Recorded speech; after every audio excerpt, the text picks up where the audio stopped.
Boa noite a todos, sejam todos muito bem-vindos. E aqueles que nos acompanham pelas mídias sociais, que Deus esteja com todos nós nessa noite. Nós vamos falar dos recadinhos, mas, na verdade, eles já estão sendo passados aqui, né? Nós adiantamos um pouco e vai ser assim daqui para frente, para não ficar nos repetindo toda semana aqui no microfone os recados. Então, vocês podem acompanhá-los pelo nosso telão. O mais importante de todos que a gente pede é para desligarem os celulares, né? Para que a nossa palestra seja entendida, seja tranquila, não atrapalhe, não tire o foco, né, de ninguém. E a gente receba assim os ensinamentos da melhor maneira possível. E também vamos pedir os itens das cestas básicas, por favor, né? Quem puder colaborar com os itens ou deixar em espécime na livraria, tá bom? Para essa noite nós vamos ter o Evangelho com a Rosana, a mensagem a Sandra vai ler para nós, a prece de início a Laura, e a palestrante é a Cristiane Ramos. Ela vai falar sobre uma pessoa bem importante, bem bacana, pouco conhecida em São Paulo, como ela mesma disse, Eurípides Barçanufo, né? Então, temos bastante coisa assim a aprender sobre esse mentor que é da nossa casa também. As vibrações a Lilian vai fazer por nós e a prece final a Laurice. Então, nesses momentos já vamos nos preparando, né? Vamos relaxando, sentarmos confortavelmente, embora, né, nossos bancos aí de madeira durinhos, mas vamos tentar relaxar o nosso corpo, pensarmos em Jesus, imaginarmos Jesus sempre a nosso lado. Ele que vem conosco sempre, nas quartas-feiras, nos trazendo de mãos dadas, sabendo que essa casa já está preparada para nos receber, pelos irmãos espirituais, todos eles sabendo das nossas necessidades. Então vamos respirar profundamente, vamos elevar os nossos pensamentos ao mais alto e deixarmos todo o nosso problema lá fora. Vamos pensar em nós, na harmonia do nosso corpo físico, do nosso espírito com os nossos mentores.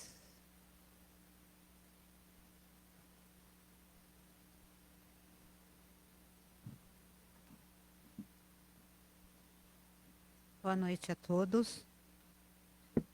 O Evangelho segundo o Espiritismo, Allan Kardec, capítulo 15.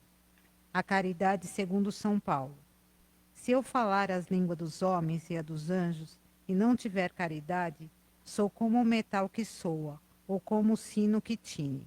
E se eu tiver o dom de profecia, e conhecer todos os mistérios, e quando se puder saber, se tiver toda a fé, até o ponto de transbordar montes, e não tiver caridade, não sou nada. E se eu distribuir todos os meus bens em sustento dos pobres, e se entregar o meu corpo para ser queimado, se todavia não tiver caridade, nada disso me aproveita. A caridade é paciente, é benigna, a caridade não é invejosa, não obra temerária nem precipitadamente. Não se ensoberbece, não é ambiciosa, não busca os seus próprios interesses.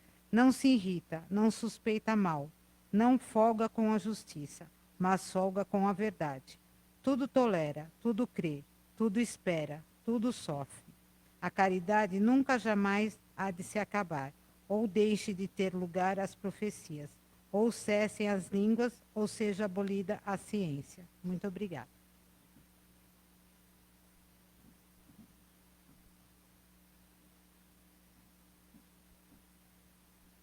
Boa noite. Do livro Sempre Melhor, de José Carlos de Luca. Diante de quaisquer ocorrências, paremos de culpar os outros e examinemos em nós mesmos as causas que nos levaram aos problemas de agora. Eles refletem as escolhas que fizemos e os padrões mentais que estamos indevidamente sustentando em nosso prejuízo. Parar de culpar os outros é assumir o poder de resolvermos os nossos próprios problemas. E isso talvez seja a grande libertação que estejamos precisando em nossa vida. Libertarmos-nos dos outros e assumirmos a responsabilidade por nós.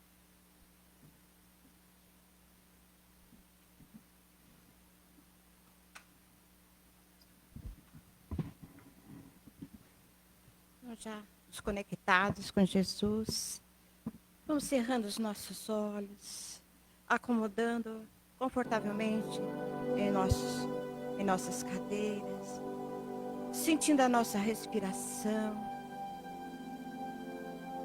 Por um momento vamos pensar só em nós mesmos, esquecendo tudo que tem lá fora, todas as nossas dificuldades. Vamos agradecer pela oportunidade que nós temos de estar aqui.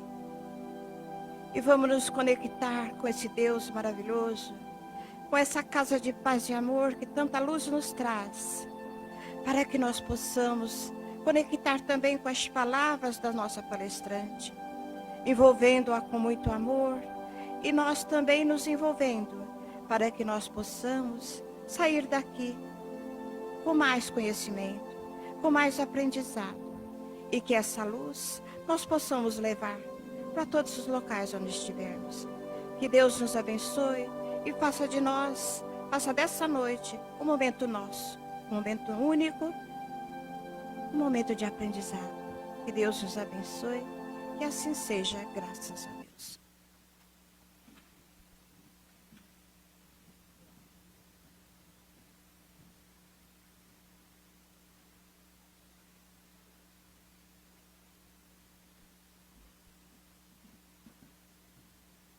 Boa noite a todos.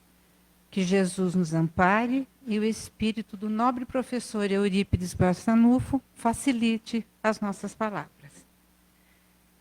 Eu devo falar para vocês que para mim foi uma grata surpresa quando soube o livro desse mês, né? Que todo mês, na primeira semana, nós temos um livro que todos os trabalhos, Evangelho, Vibrações e Passe, falam a respeito.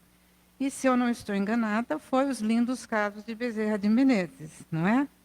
Então, e aí eu fiquei muito feliz, porque eu não sabia, quando eu pedi para falar sobre Eurípides, que seria esse livro. Então, de certa forma, hoje, nós vamos estar aqui falando, né? Vocês vão poder conhecer os dois mentores da nossa Casa de Paz e Amor, que são justamente o Dr. Bezerra de Menezes e o professor Eurípides de Barçanufo. Tá bom? O Eurípides também é conhecido como o apóstolo da caridade. Ele nasceu numa cidade pequenininha lá em Minas Gerais, Sacramento, na região do Triângulo Mineiro. Ele foi o terceiro filho dentre os 15 filhos do casal Mojico e Meca. E como era século XIX, a gente sabe, né, que a família tradicional mineira seguia religiosamente o catolicismo.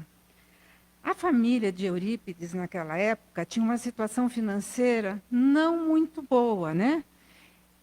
E ela se agravava justamente pelo cada ano, cada 2 anos, um filho novo. E também pela doença da mãe de Eurípides, Dona Meca.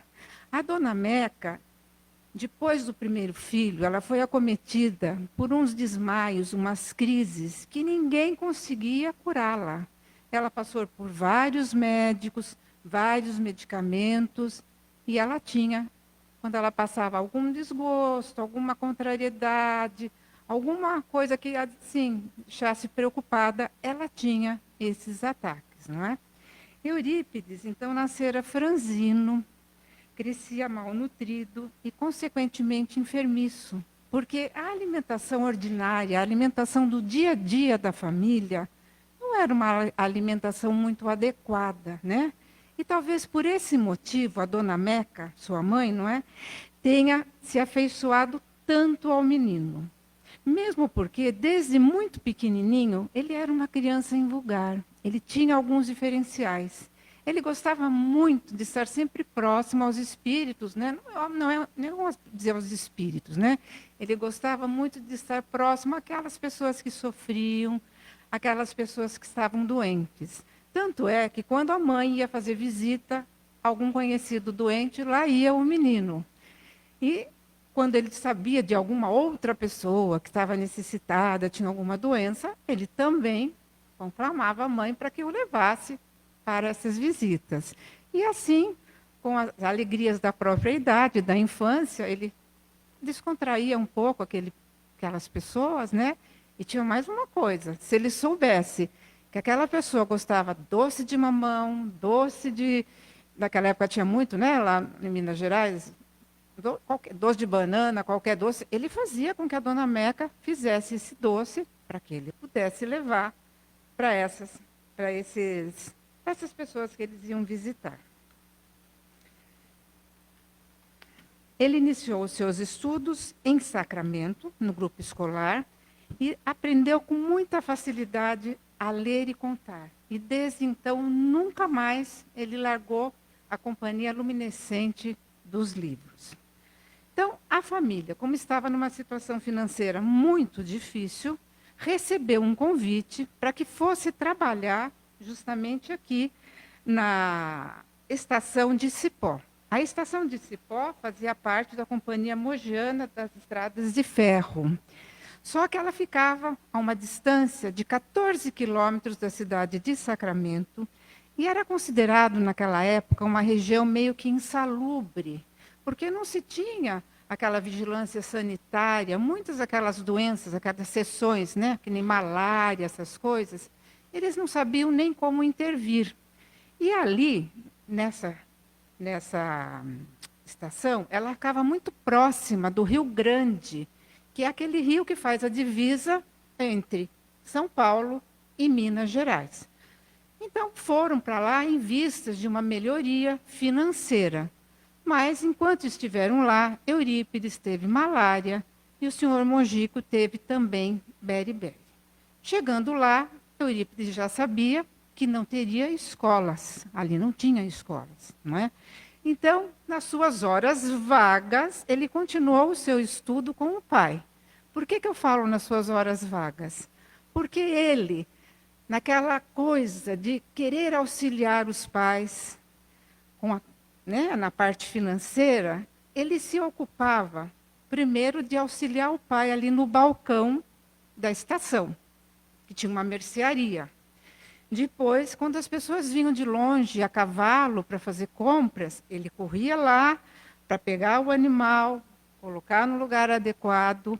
Ou quando ele escutava o apito do trem, lá estava Eurípides também, muito pequeno, né, para auxiliar na bagagem. E assim, ele foi amealhando algumas moedinhas, algum dinheiro, com o qual ele comprou as suas primeiras calças compridas. Para logo em seguida, ele arranjar um cofre meio diferenciado. Ele pegou um par de meia do pai e ele ia colocando as moedinhas ali.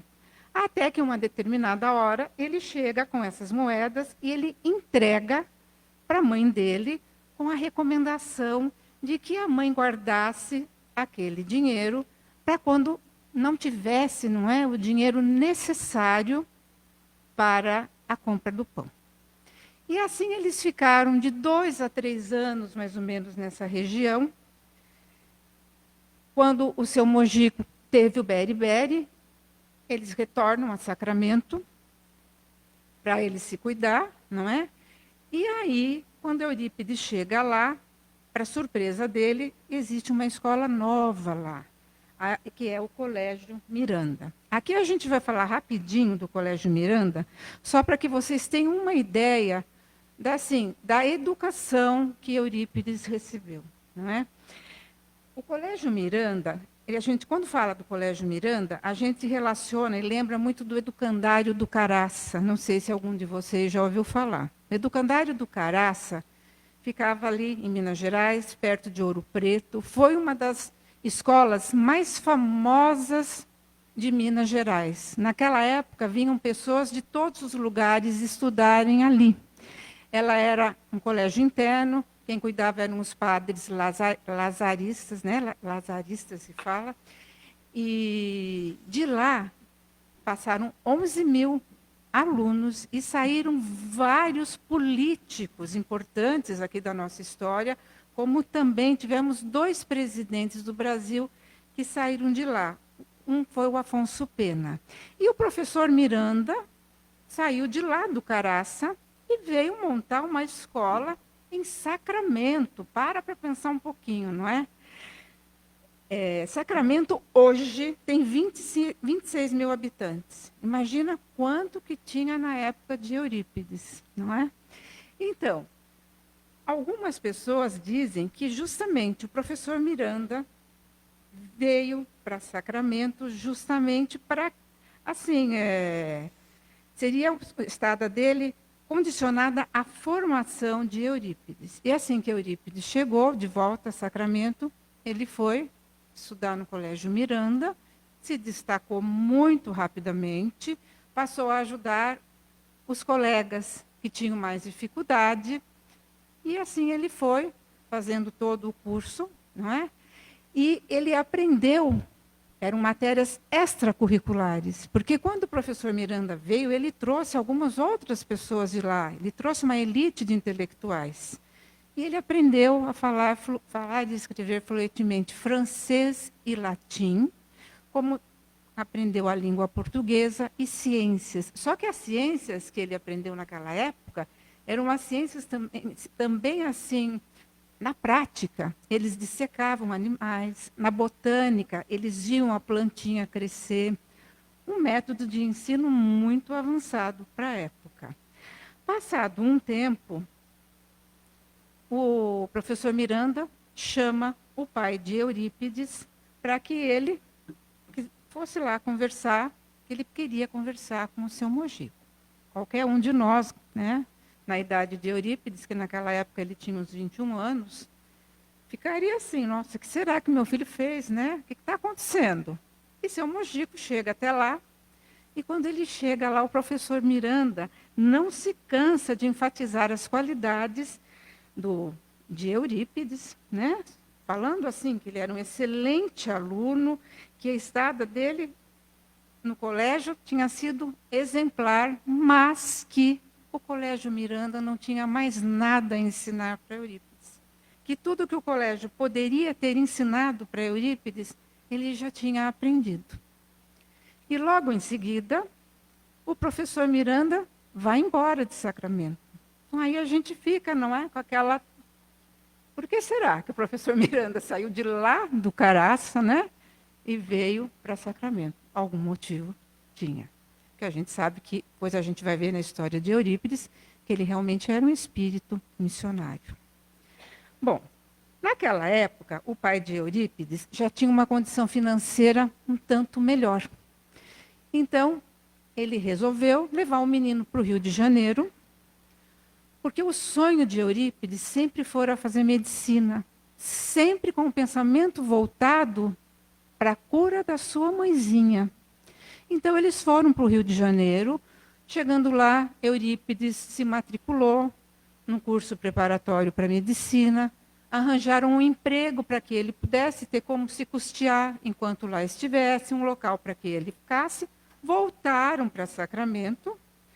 Quando eles chegaram, a família muito feliz, todos ficaram radiantes, porque era o sonho do menino, não é? Do rapazinho já, né?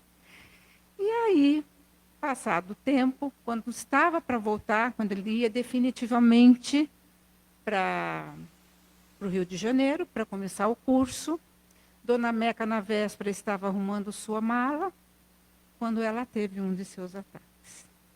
Eurípides imediatamente correu para socorrê-la e, sem falar nada para ninguém, desarrumou a mala e nunca mais tocou no assunto. Isso não é para qualquer um, né, gente? Isso é para um espírito que realmente tem essa condição de renúncia. E eu esqueci de falar para vocês, mas enquanto ele estava também no Colégio Miranda, ele toma também para ele a educação de seus irmãos. Ele começa a dar aula aos irmãos em casa.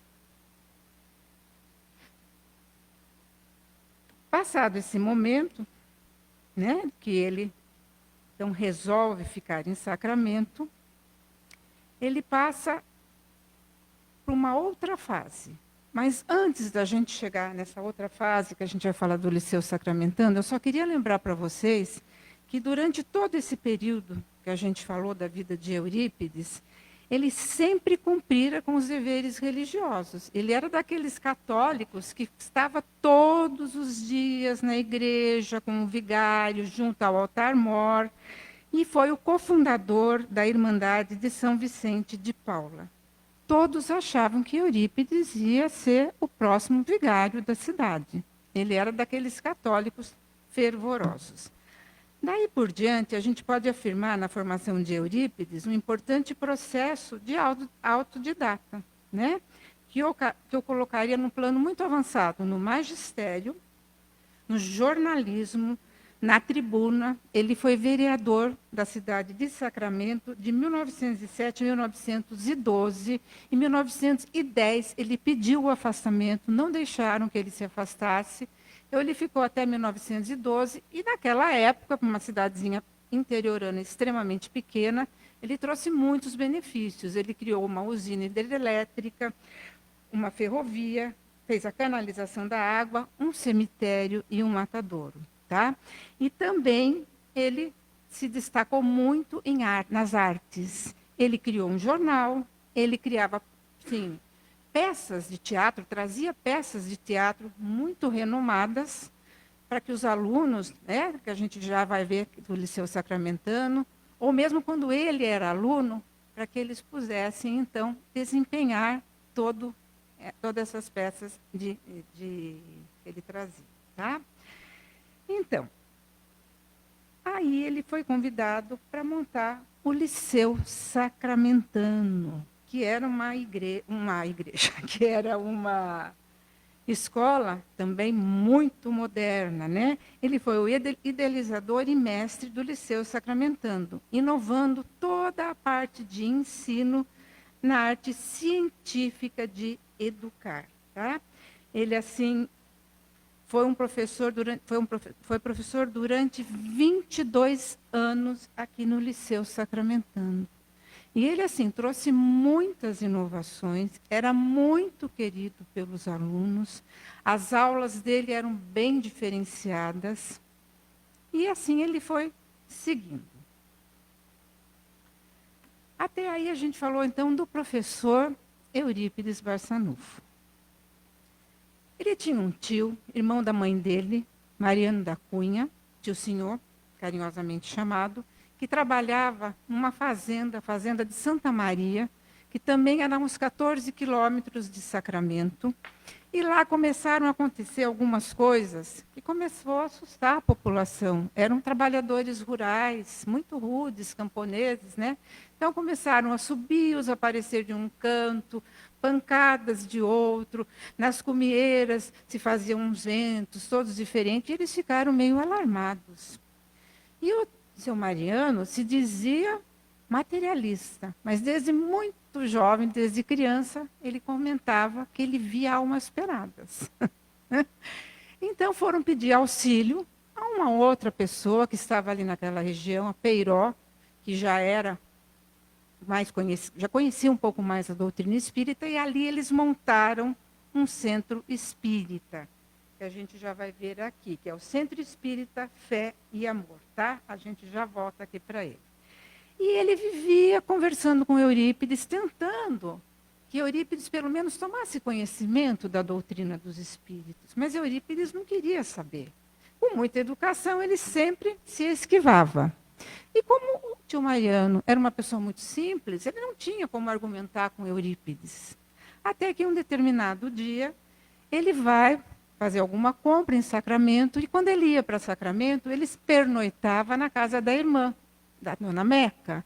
E ele pede para que a dona Meca, aquele dia, permita que ele durma junto com Eurípides, no mesmo quarto.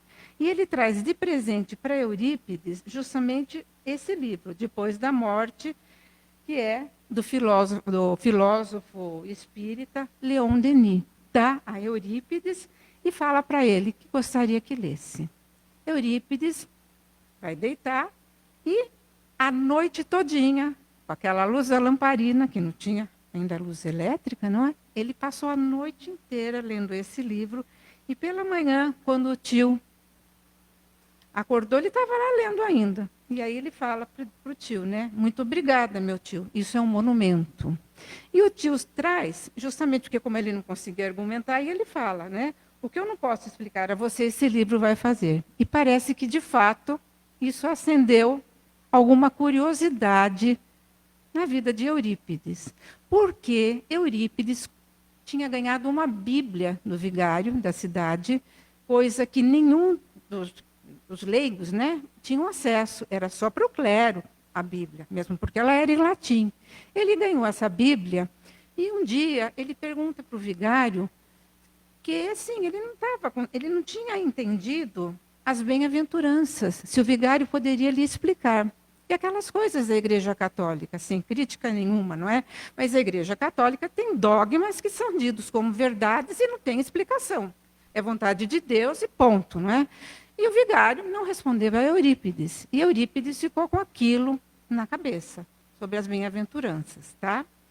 Então, passado um tempo, ele é convidado para o tio para assistir, então, uma sessão mediúnica lá na fazenda, foi numa sexta-feira da Paixão de 1904, e ele vai com um amigo, conversa com um amigo, leva um amigo, e quando ele chega lá, no início, né, eles faziam um círculo, porque eles achavam que tinha necessidade de fazer a corrente magnética. Quando eles chegam lá, ele acha engraçado que todos os lugares estavam ocupados, e só tinham 2 lugares desocupados. Ele não tinha falado que ia levar um amigo. Respeitosamente, ele chegou lá, sentou, e mentalmente ele fez um pedido. Ele gostaria muito que alguém elucidasse para ele as bem-aventuranças. E que, se fosse possível, fosse através de João Evangelista. Para que ele pudesse mesmo acreditar que os mortos vinham falar com os vivos, né? E aí ele olhou e de frente dele estava um médium, o Aristides, que era uma pessoa extremamente simples, rude, semi-analfabeto. Ele ainda fez esse pedido, que gostaria que viesse através do Aristides essa comunicação. E como ele mesmo diz, o Aristides, ele era uma pessoa que tinha um coração de ouro, mas um cérebro vazio. Passado alguns minutos, Eurípides ouve a mais extraordinária dissertação filosófica doutrinária sobre o iminente discurso de Jesus, através do intérprete solicitado, onde o comunicante assinala a sua identidade com a fraterna saudação. Paz, João Evangelista. Numa próxima sessão, ele é convidado novamente. E aí quem vem falar com ele é através do tio Mariano, porque o tio Mariano descobriu depois que ele era um excelente médium. Aliás, naquela cidade tinham vários médiuns com bastante potencial, principalmente de efeitos físicos, que eram aqueles fenômenos que a gente tinha visto. E depois que foi feita a primeira sessão mediúnica, desapareceram. E aí Bezerra vem, fala através do tio Senhor e convida Eurípides a participar do trabalho junto a ele, afirmando que Eurípides tinha faculdades curadoras. Aliás, ele não tinha só faculdades curadoras. Eurípides era um médium polivalente. Ele tinha diversas faculdades mediúnicas. Ele era curador, receitista, auditivo, vidente, intuitivo, falante e psicógrafo. E com muita facilidade ele se deslocava em espírito de um lugar para o outro, materializando-se para realizar curas e até partos, enquanto seu corpo físico permanecia inerte à distância. Isso, para quem já estudou um pouquinho, chama-se bicorporeidade. Quem não estudou, dá uma procuradinha no livro dos Espíritos, que lá tem, que fala o que é essa bicorporeidade. E assim, logo em seguida, veio o seu benfeitor, Vicente de Paula, pedindo para que ele se largasse de uma vez por toda da Igreja Católica, pedisse, né, seu afastamento lá da fundação, ele havia ajudado a montar, para vir trabalhar com eles num campo mais amplo de serviço. E assim Eurípides fez. Eurípides foi até lá, pediu seu afastamento, a cidade já ficou meio assim, achando tudo meio estranho, ele começou a se ausentar, da igreja, até que ele revelou que, a partir de então, ele estaria passando a professar uma nova fé, a doutrina dos espíritos. Claro, lógico e evidente que ele, assim, foi dito como louco, as portas da cidade se fecharam para ele, os amigos desapareceram, e ele causou até mesmo uma revolta à sua família. A mãe dele, o pai dele ficaram assim indignados. E nesse momento, ele estava no Liceu Sacramentano, ele quis ainda introduzir aulas, a doutrina espírita no Liceu Sacramentano. E os pais, os alunos, lógico, uma cidade extremamente católica, retiraram todos os alunos da escola. A escola retiraram os móveis, praticamente fechou, né?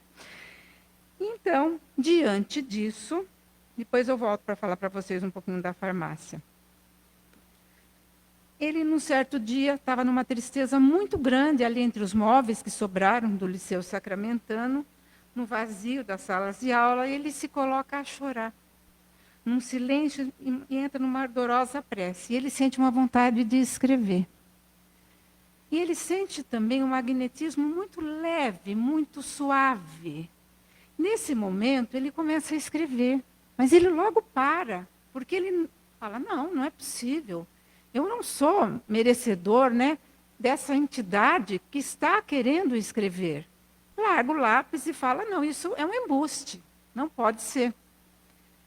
Mas, novamente, o lápis, né, ele pega o lápis e ele começa a escrever, e ele recebe essa mensagem, nada mais, nada menos, da Mãe de Jesus. Não feche as portas da escola. Apague da tabuleta a denominação Liceu Sacramentano, que é um resquício do orgulho humano.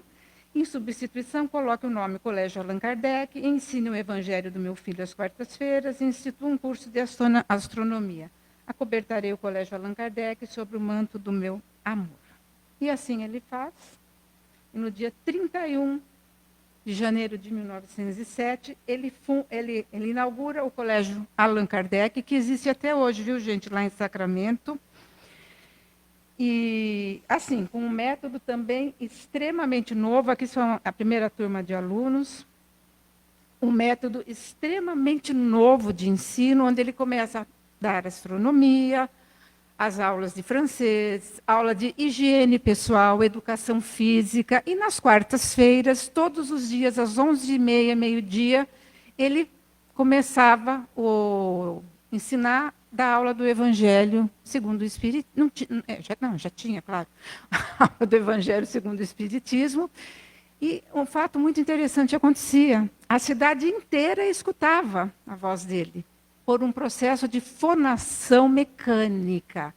É um processo que ele tinha, ele era portador, né? E ele começou, aí montou o grupo também espírita, né? Esse que nós estamos vendo aqui, que está o Colégio Allan Kardec, ele montou do lado do colégio esse grupo espírita, e ele começou a receber, já estou terminando, ele começou a receber também pessoas obsediadas e doentes que ele trazia para ficar ali no colégio, para que ele pudesse estar tratando. E muitas vezes, quando esses enfermos já estavam melhores, eles participavam do recreio junto com os alunos. E Eurípides ficava numa árvore que existe ainda lá no colégio, em Sacramento, sentado, e com o seu magnetismo e com a sua moral, tudo ele conseguia manter em perfeita ordem. Eu falei para vocês que ele também montou uma farmácia, tá? Não dá tempo de eu falar muita coisa, mas ele montou uma farmácia dedicada totalmente aos pobres. E por isso que muitas pessoas pensam que ele foi médico. Ele não foi médico, ele apenas estudou. Quando o pai ficou doente, um médico esteve lá e deu alguns livros a Eurípides. Uma outra vez, um casal de amigos também se hospedou à casa dele. Ele também ficou estudando uns livros de homeopatia. Então, ele montou essa farmácia, que era custeada por ele, porque ele trabalhava nas duas casas comerciais que o pai já tinha, uma outra em Conquista, e também ele dava as aulas, não é? Então, foi assim um trabalho muito grande. Essa época, a família toda já estava auxiliando, porque Dona Meca, logo que ele iniciou, foi lá ter com ele e reclamando que o pai não admitia. E ele falou para a mãe: ele conhece o espiritismo? Como é que ele pode ser contra o que ele não conhece? E aí ele conversou com a mãe, e a mãe e ele eram espíritos com grande afinidade. Dona Meca chegou em casa e falou assim: a partir de hoje, todos nós somos espíritas. E assim foi a história. Então, a família toda trabalhava. Em 1918, nós tivemos a epidemia da gripe espanhola. Não foi só a epidemia que a gente teve aqui agora. E se a gente pegar as fotos, as coisas de antigamente, as recomendações eram praticamente as mesmas. Até os cachorrinhos punham máscara. E Eurípides começou a trabalhar arduamente, socorrendo a todos. Nunca deixou de socorrer, se contraiu a gripe espanhola, mas com febre, doente. Ele continuou até que chegou uma hora que a mãe o colocou na cama e falou: você não pode mais sair. Né? Então, no dia 1º de novembro, num dia muito cinzento, Eurípides desencarna, né? E aí ele nos deixa essa mensagem: irmãos, sede os vencedores da rotina escravizante. Em cada dia renasce a luz de uma nova vida e com a morte somente morrem as ilusões. O espírito deve ser conhecido por suas obras. É necessário viver e servir. É necessário viver, meus irmãos, e ser mais que o pó. Eurípides Barçanufo. Eu encerro aqui, atrasadíssima, pedindo já desculpa para todos vocês. E assim, numa próxima oportunidade, a gente pode estar aqui voltando, que eu gostaria de contar um pouco mais para vocês sobre a condição de Eurípides na espiritualidade, o que ele continua fazendo por nós que estamos aqui, tanto ele como Bezerra. Muito obrigado e que Jesus nos ampare e o espírito do nobre professor esteja sempre conosco.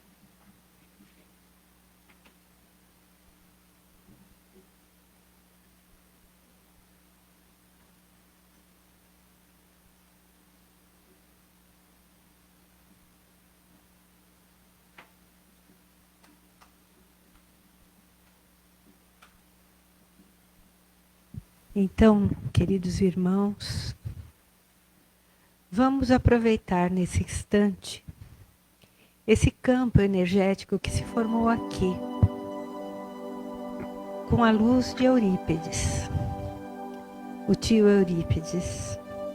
Enquanto os médiuns vão começando o serviço do passe, nós vamos fechar os nossos olhos e mergulhar nessa energia de paz, de tranquilidade, de reequilíbrio que os irmãos espirituais nos trazem. Vamos trazer para aqui a energia da Gruta de Palhares, lá em Sacramento, onde Eurípides fazia suas orações, ao lado da fonte, em contato com a espiritualidade. E que essa energia venha agora, através das mãos dos nossos médiuns, equilibrar nossas forças, nosso espírito, limpar as nossas dores. E vamos mentalizando nossos centros de força, desde o coronário, no alto da cabeça, o frontal, o laríngeo, o cardíaco, o esplênico, o genésico. Sentir essa energia que desce sobre nossas pernas, dá volta por baixo dos pés e vem alcançar a base da nossa coluna, que traz a energia da terra com muita suavidade, para que nós recebamos a energia do cosmos e a energia da terra, em conjunto equilibrado, para restaurar as nossas forças anímicas, as nossas forças espirituais. E todos esses irmãos, em conjunto com nossos mentores individuais, nos recuperam. E nós, nesse momento, num exercício de fé e confiança, vamos nos livrando de todas aquelas coisas que nos atrapalham, todas as nossas dores, e sentindo profundamente a nossa filiação divina. Esse Pai que nos acolhe numa casa como esta, o nosso pequeno e belo recanto. E que nós possamos também, além de receber essas forças que aqui viemos buscar, nós possamos emanar muitas energias de amor, vibrando por todos aqueles necessitados, aqueles que não conhecem Jesus, aqueles que negam Jesus, aqueles que precisam muito de amparo, aqueles que precisam de mais humildade, de mais fé. E enquanto os irmãos médiuns vão nos energizando, nós vamos recebendo essa paz. E como um grande emissor de luz, nós vamos vibrando por todos, por nossa terra, pelo nosso Brasil, pelo nosso povo, por todos aqueles que comungam a nossa fé, rogando a Jesus que nos ampare sempre na nossa tarefa, que possamos ser o espelho de Jesus, que possamos não só ter o Jesus e seu Evangelho no nosso conhecimento, mas também nas nossas ações. Que essa casa de paz e amor seja sempre abençoada com todos os seus trabalhadores, encarnados e desencarnados, e que possam todos sempre estar à frente deste Evangelho de amor, independente de tudo que possamos viver, assim como os primeiros apóstolos, que sem medo assumiram através dos tempos e do espaço a tarefa de divulgar o Evangelho Luz. E de novo na Gruta de Palhares vamos nos ligar ao espelho d'água, aquela nascente, e rogar aos irmãos que não só aquela água nos banhe nesse momento, mas também todas as nossas águas de casa, dos hospitais, as águas que têm por função manter a vida, adquirir a força para levar o equilíbrio a todos, a cura, que possam ser trabalhadas pelos nossos irmãos. Que essas águas sejam portadoras dos fluidos de fé, os fluidos de cura a todas as necessidades. Que abramos os nossos corações sempre a palavra de Jesus, as instruções dos nossos mentores, a nos inspirarem em todos os momentos. E com muita gratidão, dizemos obrigada, obrigada por todas essas bênçãos que aqui recebemos. E assim, agradecidos, reconfortados, nós vamos encerrando o nosso trabalho, acompanhando a prece final.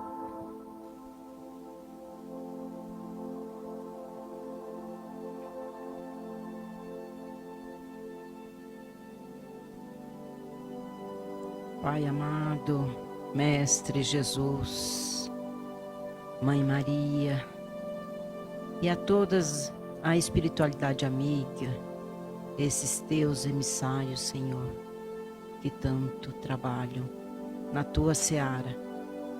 Te agradecemos por esse reabastecimento dessa noite, por todas as benesses que aqui recebemos, que elas possam permanecer conosco durante toda a semana, energizando o nosso corpo e todas as nossas células naquilo que nós viemos aqui buscar. E que na próxima quarta-feira, Senhor, possamos estar aqui novamente para mais um ensinamento tão grandioso quanto dessa noite. Com a graça de Deus. Muito obrigada. Pessoal, só um lembretinho, no próximo sábado, às 20 horas, nós vamos ter um teatro aqui no salão para falar sobre Bezerra de Menezes. É uma equipe de teatro que vem de fora e vai trazer para a gente a história de Bezerra de Menezes. O ingresso é um pacotinho de leite em pó de 400 gramas para ajudar nas cestas básicas. Então a gente queria convidar todos vocês, porque vai ser muito bom. Obrigada, uma boa noite a todos.